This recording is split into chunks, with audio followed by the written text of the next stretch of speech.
Hey, what's going on, everyone? This is Mitch. Good Monday evening to you all. Hope you guys are feeling well out there. I've had a great Monday, a great start to your work week, and I hope you guys are getting prepared and doing all right this evening. I know there's a lot of high-end anxiety, especially if you live in Florida, and I hope you folks down there in Western Cuba are faring well, and I hope you guys are prepared and praying for you guys, praying for everybody that's going to be directly impacted by what is now a Category 2 100-mile-per-hour Hurricane Ian, and that's what we're going to do in this video.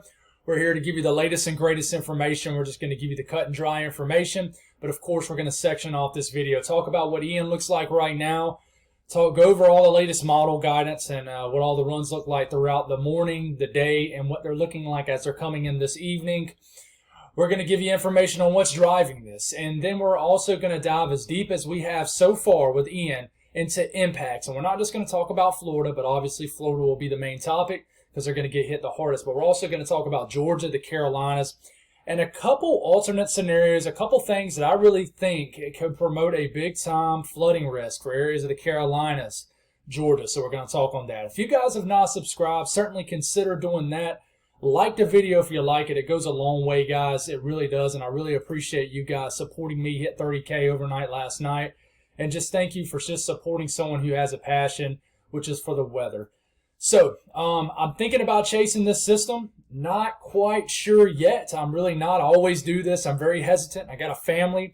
But, of course, I have that internal drive to chase, too. And I'm very, very blessed to have a very supportive wife, a supportive family that supports my passion. Very blessed with that.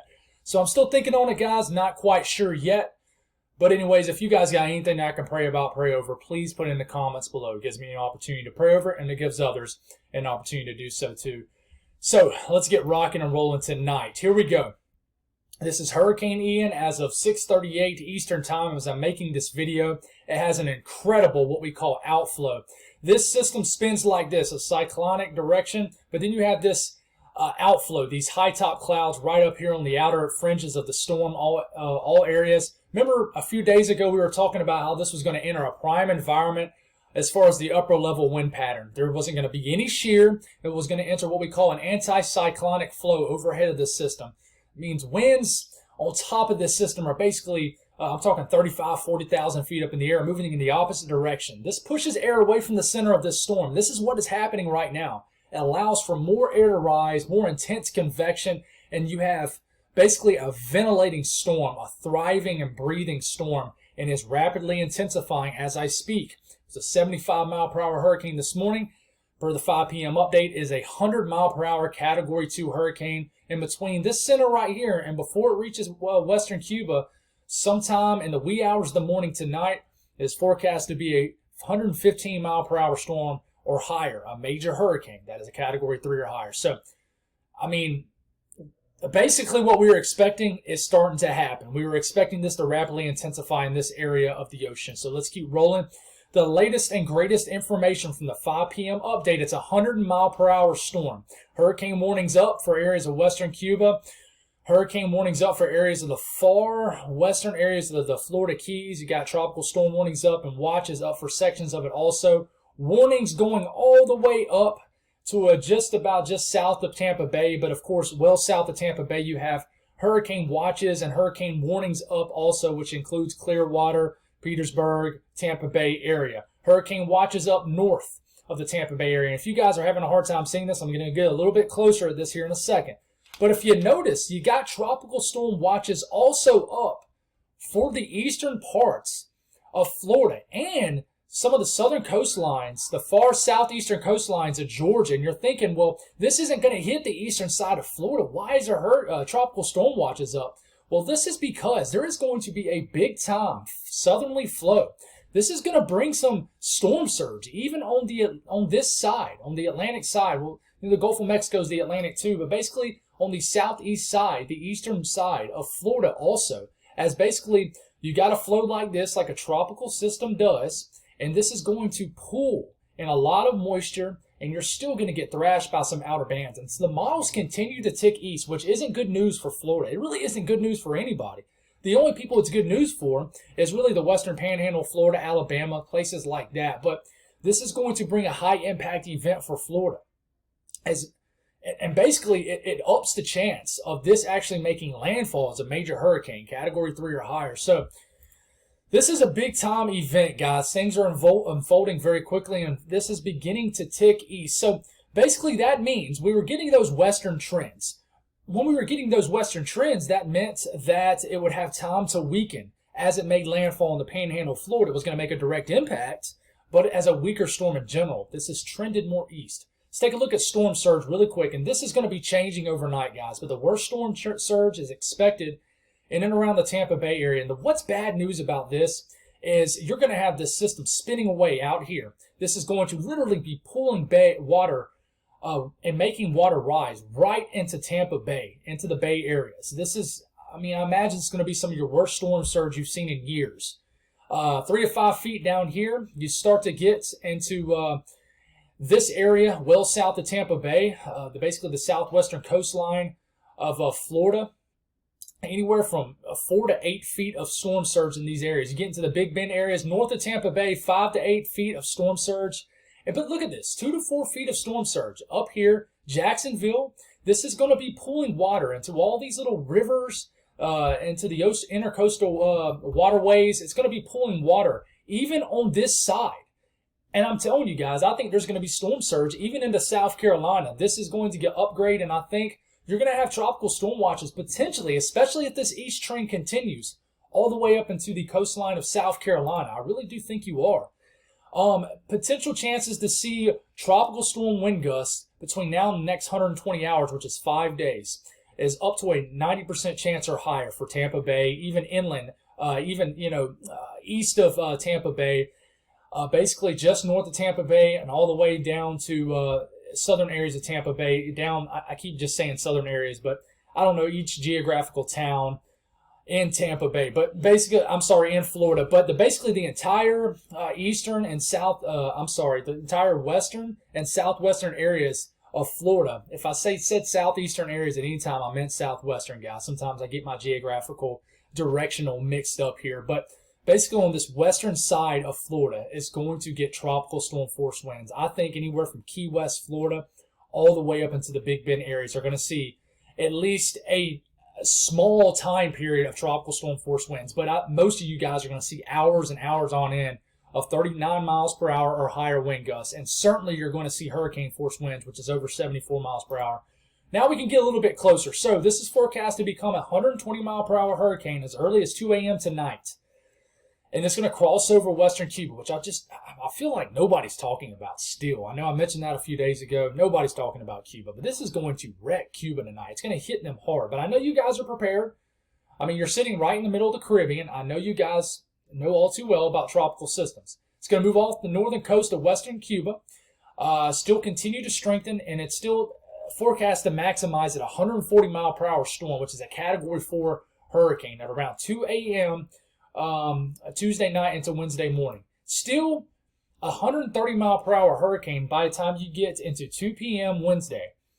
And then it's forecast to be a major hurricane, still 115 mile per hour hurricane. That's still just into the Category 3 threshold. And look, this is at 2 a.m. Thursday. And then it's probably going to make landfall sometime Thursday just north or in around the Tampa Bay area. And you guys, I can't stress this enough. I'm about to talk about impacts, but the entire peninsula of Florida is going to get hit. You're already getting a moisture feed. It's already raining in parts of Florida. From Orlando Point south, you're already starting to get some bands wrapping in. Just a huge moisture feed pushing into Florida right now. It's incredible. This storm is very large, I would say.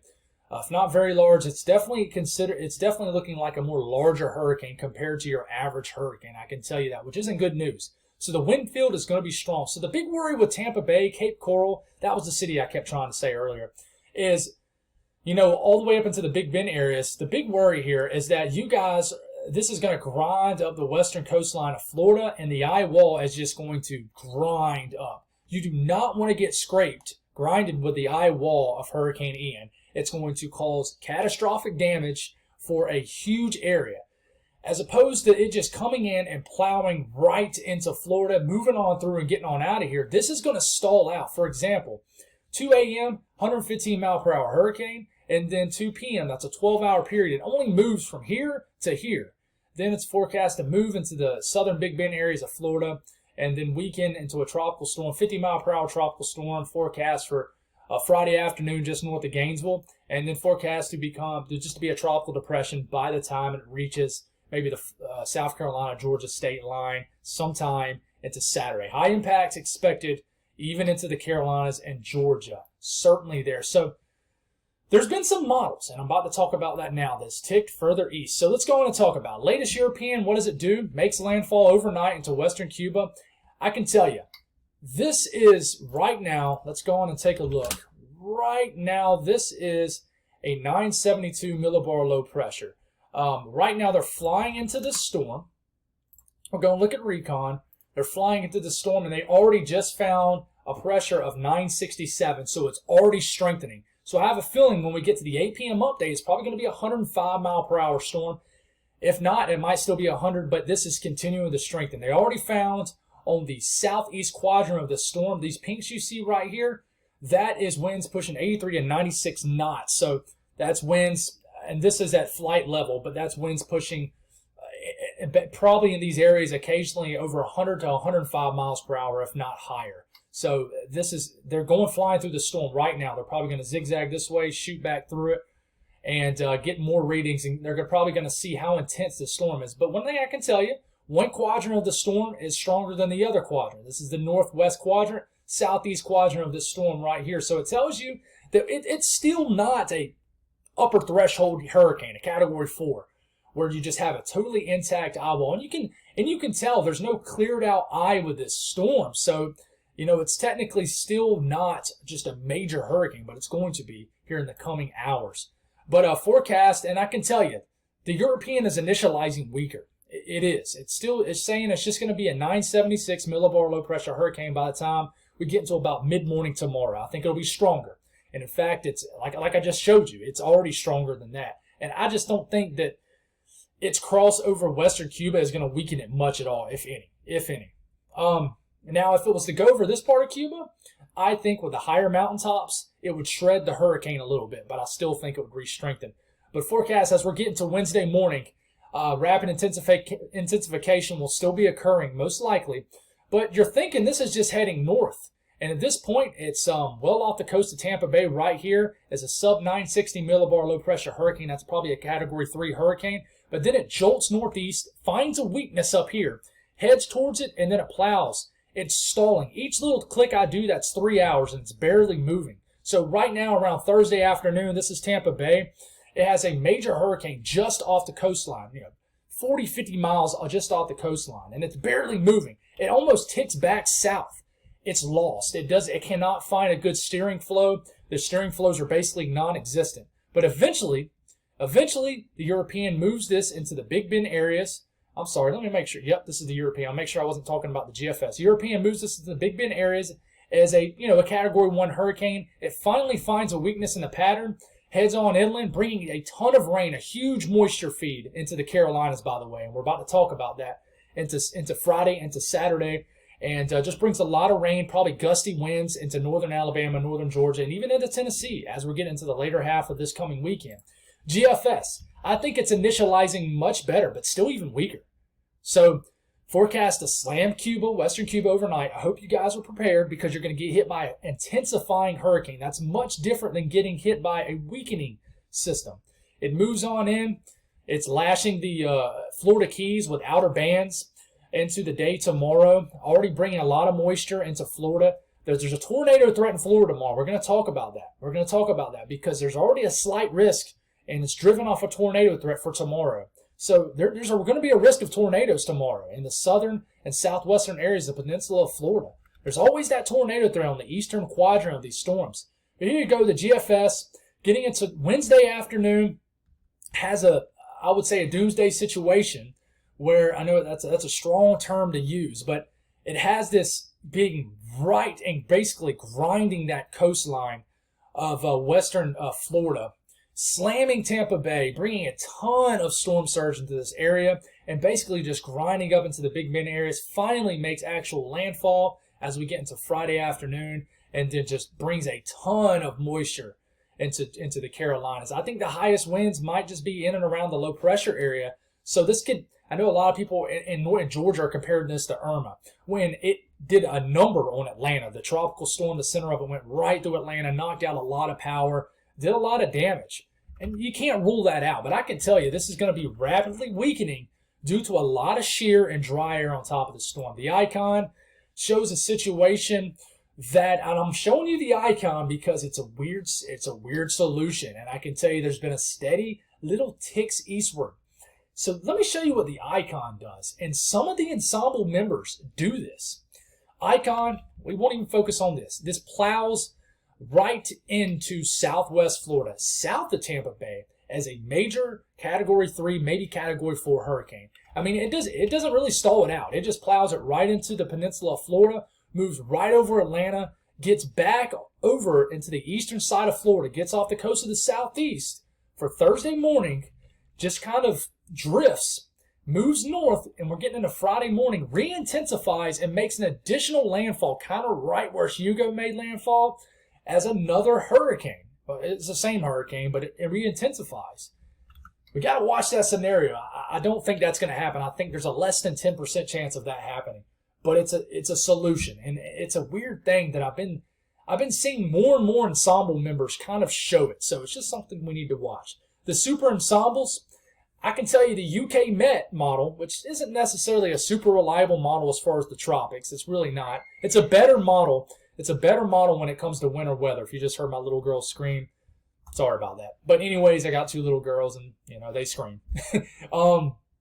The blue is that UK Met. It kind of does the same thing as the Icon model does. Makes landfall between Cape Coral and Tampa Bay. I would argue closer to Cape Coral.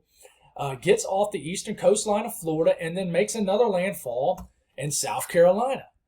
But then you got the green, which is the GFS, grinds that coastline. The European a little bit further west. It doesn't get that eye wall grinding up against it gets it very close, but still brings big time conditions. And then the official forecast, which is the black dots of the National Hurricane Center. Then you see all these little squiggly lines. That is all the ensemble members. So it tells you got some members over here, you got some members over here, and you see how spread out they are up here? To me, that tells me that there's weak steering currents. That's why it gets all crazy. When you have weak steering currents, you literally have a low pressure that just starts to drift around, and it tries to find a weakness in the atmosphere. So let's go on and talk about potential impact. So you have a slight risk of severe storms tomorrow. Now, I know we normally don't talk about this with hurricanes, but there's a severe weather threat. Slight risk. It stretches from Tampa all the way to Key West. Tornado threat is what this is driven off of. There's a 5% risk of tornadoes in 25 miles in a given location. This might get upgraded to a 10% chance. And there's also a slight risk for Wednesday as it really becomes a problem. And I think there'll be a big tornado risk for Atlanta, Tampa Bay, down to Fort Myers for Wednesday. There will be, for sure. And then we talk about wind speeds, which is what most people want to know about. Here it comes. We'll go on and start this off around Wednesday evening. You're already getting tropical storm force wind gusts from Fort Myers all the way up to Tampa Bay. I'm talking winds pushing 60 to 70, maybe 80 miles per hour. And the European, we'll go on to show the European. It's the most reliable weather model out there on average. But here it goes. It gets this eye wall very close. And this is wind gusts, miles per hour. Wind gusts pushing 60, 70, as much as 70 miles per hour. But look how close it gets. Listen, there's a big difference between the eye wall of a hurricane and not the eye wall of a hurricane. Trust me, I've chased Ida. I've chased couple other hurricanes. And once that eye wall gets in there, it's a different ball game. Everything changes. All the winds are mixing to the surface. And you go from maybe just some occasional gusts of 50 miles per hour to all of a sudden you're getting occasional gusts of 100 miles per hour. So a 20, 30 mile shift either way with the center of the storm makes massive impacts to a big city like Tampa Bay. You look at the latest European, and there will be another 18Z European that comes out in the next hour or so. If I could zoom in a little closer, I would. But it has 80 to 90 mile per hour winds in Clearwater, Petersburg. But you notice once you get further east of Tampa Bay, the winds simmer off a little bit. But there's a chance that this northern to northeast quadrant will be the worst part of the storm due to the fact that dry air is going to come in and try to wrap into the storm. Remember I was talking to you this morning I was a little confused at why it was showing this. I educated myself a little bit on it, and there's a little bit of dry, a lot of dry air that at this point is going to start wrapping into this storm and actually might create a dry slot over Florida. And this will deplete, potentially, the southern and southeast part of this storm. That's why it's showing the more intense colors right here, winds pushing in this area, over 100 to 110 miles per hour on the north to northwest quadrant of the storm. I might have said northeast just now. But we'll keep on rolling here. It'll inch a little closer. This is when winds could gust to 100 miles per hour, potentially Thursday afternoon. And then it just kind of drifts around and eventually goes and makes a landfall somewhere in the Big Bend areas of Florida Friday afternoon, brings hurricane force winds, and then rapidly begins to weaken. Now, I know a lot of people wonder about, well, what about Tennessee, Carolinas, Georgia? Well, here's a more broader look. This comes in, makes landfall. You got gusty winds in the South Georgia, even far southeast Alabama, panhandle of Florida, breezy conditions, potential wind gusts pushing 25, 40 miles per hour, even all the way into the Carolinas. Some gusty winds. We want the winds to stay away from the Appalachian Mountains. I know them. I'm saying that just because I have multiple trips to the mountains planned in the next 2 months to check out the fall foliage. And sometimes these hurricanes like to come inland and just wreak havoc on the fall foliage. So let's hope we don't get too much breezy conditions, but of course it's always amplified by them high peaks in the Appalachian Mountains. But breezy conditions for a huge area due to the leftover wind field from Ian throughout the weekend. It's going to be a breezy weekend. It's going to be a really crappy college football weekend for the Southeast. I can tell you that. A lot of rain. I think college game day is heading to the NC State Clemson game. It is going to be a soggy game. I'm not a Clemson fan. I'm a Gamecock fan, but I know there's a lot of people excited about that game. Oof, it's going to be wild conditions. I can tell you that. But I'm going to talk a little bit about this dry air clashing against this moist air. And this is going to be the provider that weakens the storm instead of it rapidly strengthening upon landfall, which we've seen a lot over the last couple of years. It's going to be weakening. Maybe not rapidly weakening, but it's going to be weakening prior to landfall. You got big high pressure up here left over from this trough that pushes through. This is going to be funneling in a lot of dry air, a wedge out the southeast, clashing against tropical moisture from a hurricane. It's a very crazy situation. So here you go. I'm getting into Wednesday. You see this dry air literally wrapping into the circulation from the south. This will actually try to bring a dry slot. So I think most of the rain, maybe from, just south of Orlando all the way to Miami, to Key West, might fall over the next probably 48 hours. But I don't think you're going to be getting there's a potential that you get dry slotted in this area of Florida. You might not see a lot of moisture, and that's literally because dry air is wrapping into the southern, the southeast, to eastern parts of the storm. So you see all this green over here? This is a massive moisture plume that could bring a big-time flooding risk to Georgia and the Carolinas. While maybe just east of the storm, dry air is getting wrapped into the storm. So I think the northern part of the storm is going to be a massive moisture bubble. That's why you're seeing most of your highest rain totals being predicted north of Tampa Bay into the Big Bend areas, because I think the biggest moisture bubble, basically the most intact area moisture-wise of this tropical system, is going to be on the northern end, and then there's going to be a massive fetch of moisture moving out of the south into the southeast. And here it comes. It shows this well. Look at all this moisture. I'd argue there's more moisture up here than there is associated with the tropical system. And all this dark green you see here, this is a lot of heavy moisture and rain. And I think that we could have just a fire hose of moisture that gets in the southeast with a lot of dry air just wrapping into the system. So it's wild. You could have some dry air that actually moves into southern areas of Florida, and it's going to be aided actually by the pull of Ian. So nasty conditions over the next few days, and then dry air might pull into Miami, all the way down here into the Key West, that might provide some stable, more dry conditions.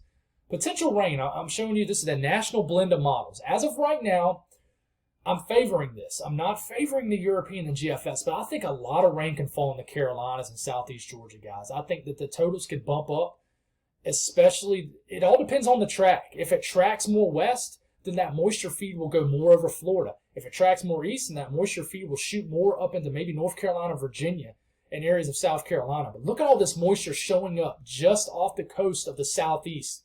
I mean, that is 10, 15 inches of rain, obviously falling over the ocean. And look, I mean, this is, rainfall in Charleston, the Myrtle Beach, Wilmington, down here near Savannah, pushing anywhere from 7 to 10 inches of rain. A lot of moisture showing up also for the big cities. Big cutoff over here because of this dry air. But I think rain is going to be a big issue. Flooding is going to become a big issue. Big funnel of moisture, big push due to these winds pushing into these coastal regions. I think you got to watch out for areas like Charleston that floods even when you have a full moon and no moisture. It floods.